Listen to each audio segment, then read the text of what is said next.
Les 12 jours de Noël en famille.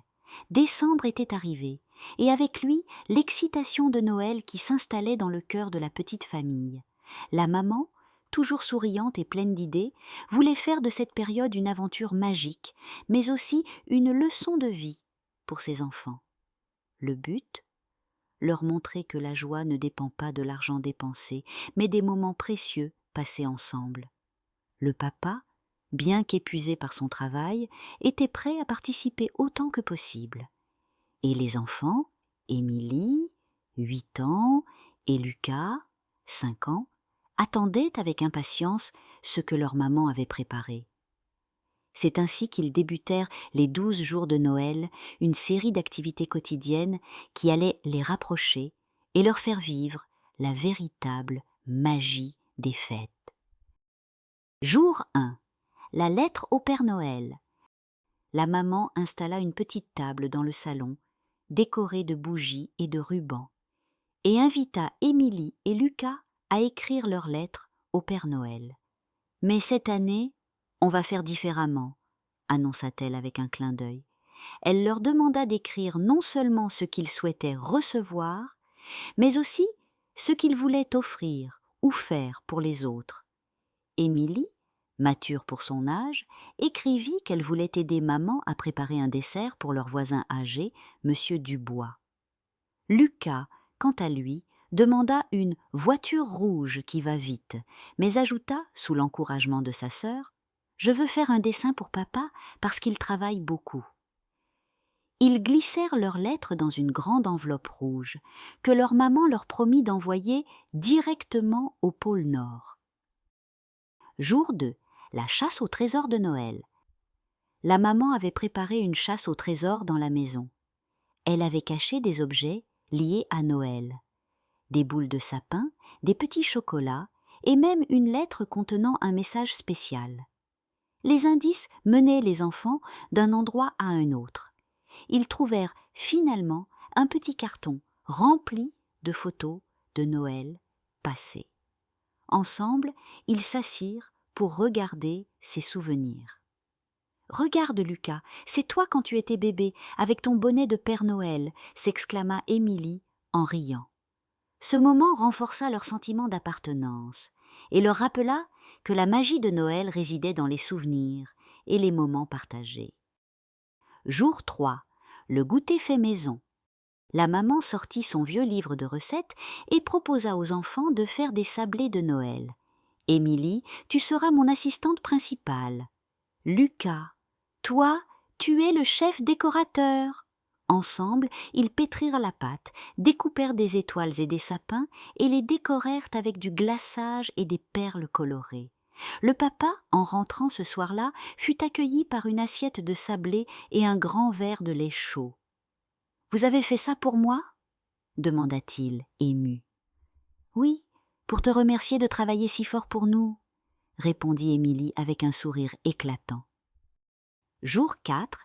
Les décorations faites maison. Au lieu d'acheter de nouvelles décorations, la maman proposa aux enfants d'en fabriquer eux-mêmes, avec du papier coloré, des rouleaux de papier toilette vide et des paillettes. Ils créèrent des guirlandes, des étoiles et même un petit ange pour le sapin. Lucas, bien que parfois impatient, se montra étonnamment concentré sur son étoile dorée. « Elle est pour papa, il pourra la mettre sur son bureau, au travail !» dit-il fièrement.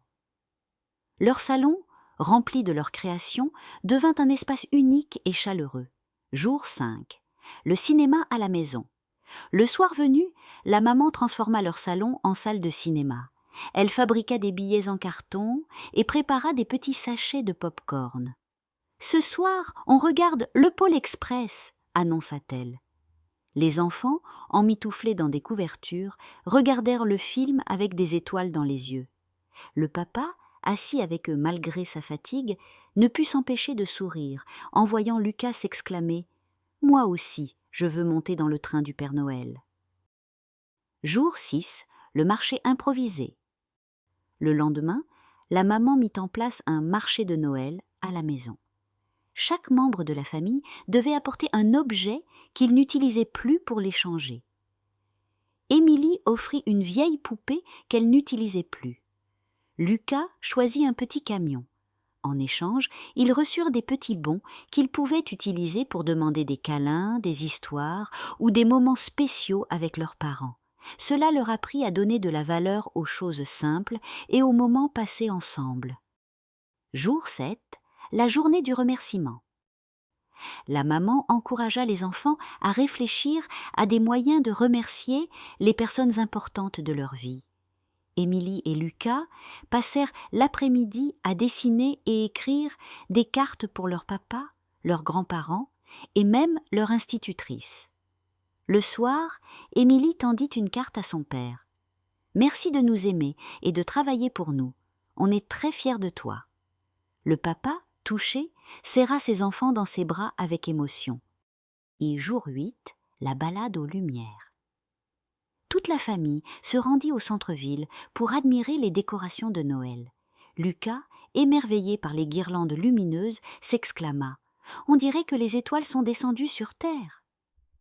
Émilie, plus pragmatique, se mit à imaginer comment ils pourraient recréer ces lumières chez eux, avec des bougies et des lampions. Jour 9. Le théâtre de Noël. Avec quelques draps, des vêtements anciens et beaucoup d'imagination, la famille organisa un petit spectacle. Lucas joua un lutin maladroit, Émilie incarna une fée, et le papa un Père Noël distrait qui perdait sa liste de cadeaux. Ils rirent aux éclats, et la maman immortalisa le moment avec des photos. Jour 10. Les décorations dans le quartier. Ils passèrent la matinée à décorer la boîte aux lettres avec du ruban rouge et des branches de sapin, et l'après-midi à aider un voisin à mettre des guirlandes dans son jardin. Lucas apprit qu'aider pouvait être amusant, surtout lorsqu'il grimpa sur les épaules de son père pour accrocher une étoile au sommet d'un petit arbre. Jour 11. La veillée des souvenirs.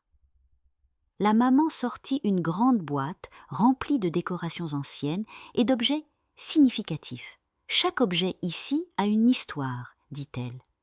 Elle raconta comment elle avait fabriqué une étoile avec sa propre mère, et le papa se remémora un Noël où il avait reçu sa première guitare.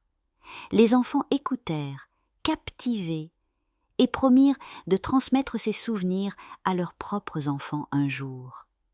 Jour 12. La fête de Noël à la maison. Pour conclure ces 12 jours magiques, ils organisèrent une petite fête chez eux. Ils préparèrent un repas simple mais délicieux, chantèrent des chansons de Noël et échangèrent de petits cadeaux faits maison. Le plus grand cadeau fut une lettre que la maman écrivit à toute sa famille. « Merci de rendre chaque jour spécial. Vous êtes mon plus beau cadeau, aujourd'hui et toujours. » En ces 12 jours, la famille avait appris une leçon essentielle.